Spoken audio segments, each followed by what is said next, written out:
আমার পিছনে যে গাছগুলো দেখেন এটা হলো মরুভূমির পানিবিহীন গাছ। এই মরুভূমিতে বছরে এক একবার বৃষ্টি হয়। তা এই বৃষ্টিতে যে মানুষ না, কোনো প্রাণী এবং কোনো গাছপালা টিকে থাকা সম্ভব না। তার মাঝেও এই গাছগুলো শত শত বৎসর বা এরকমই হবে, কম হবে না, যে পানি ছাড়া বছরে এক একবার বৃষ্টি হয়, এক এক দিন বৃষ্টি হয়। এই বৃষ্টির পানিতে তো এই গাছগুলো জীবিত থাকা আসলে অসম্ভব। তার আল্লাহ সুবহানাহু ওয়া তাআলা চাইলে কি না হয়, এটার একটা উদাহরণ এই গাছগুলো। এই গাছের নিচে যদি আপনি দেখেন, মনে হয় 210 বছর এই এই গাছের গোড়ায় পানি লাগে নাই। আর যদি এদিকে একটু চিন্তা করেন, তারপরও আপনারা চিন্তা করবেন যে দেখেন বালু আর বালু। হ্যাঁ, বালুও না, আমাদের দেশে যে সিলেকশন বালু বলে, মুলিকণা বলি, মুলিকণা এবং সিলেকশন বালুয়ে পুরা মরুভূমিগুলো, তার মাঝে এরকম গাছগুলো থাকে। আমি আসলে দেখে অবাক।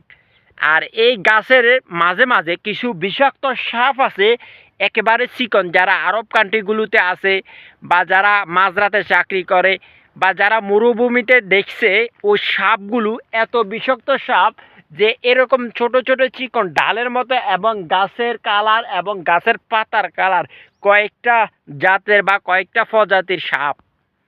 কিছু সাপ আছে আপনার গায়ের দিকে আসবে, আপনার দেখার পর সরবে না। আর কিছু সাপ আছে আপনাকে মানুষের স্পষ্ট পাইলে সে এত স্পিডে দৌড়াবে, যেটা তার কুল কিনার চোখের পলকে তাকে আর আপনার আশপাশে বা সামনে দেখা অসম্ভব। তারপরও আমি আজকে যে টপিক নিয়ে আপনাদের সাথে আলোচনা করতে চাই, যে মরুভূমির মাঝে যে আল্লাহ সুবহানাহু ওয়া তাআলা যদি চায়, শুধু মরুভূমির মাঝে গাছ না, অনেক প্রাণী, অনেক জীবজন্তু আছে যে এই মরুভূমির মাঝেও পানিবিহীন, পানি ছাড়া জীবিত আছে এবং শত শত বছর জীবিত থাকবে, প্রজন্মের পর প্রজন্ম জীবিত আছে, জীবিত থাকবে।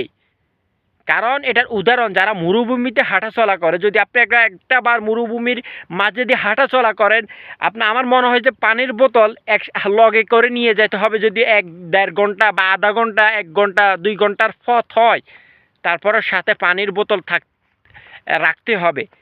কারণ একদিন তো দূরের কথা, আপনি 2-3 ঘন্টাও টিকতে পারবেন না এই মরুভূমির মাঝে। আপনার শরীর ঘামিয়ে ক্লান্ত হয়ে মারা যাবেন, এত গরম।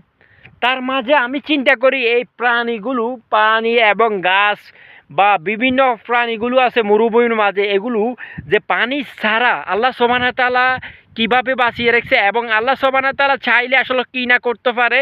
এবং আল্লাহ সুবহানাহু ওয়া তাআলা শুধু প্রাণী না এবং গাছপালা না, এখানে অনেক মরুভূমির মাঝে যেরকম উট, ছাগল, ভেড়া, ঘোড়া, গাধা, এই প্রাণীগুলো, যেমন উটের কথা বলি, টানা 40 দিন যাবৎ এই মরুভূমির মাঝে থাকতে পারে, তারা পানি ছাড়া, পানিবিহীন।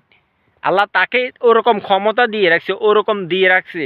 তো কিছু কিছু, ওটা তো বড় একটা প্রাণী, ধরেন একটা সাপ, একটা বিচ্ছু, মনে করো এই প্রজাতির ছোট ছোট অনেক জীবজন্তু, অনেক প্রাণী আছে, ওগুলো আসলে কীভাবে পানি ছাড়া থাকে। আমি যখন চিন্তা করি এই মরুভূমির মাঝে যদি হাঁটাচলা করি, তখন আমার থেকে লাগে যে আল্লাহ সুবহানাহু ওয়া তাআলা মহান, আল্লাহ মহান, যে আল্লাহ চাইলে আসলে কী না করতে পারে।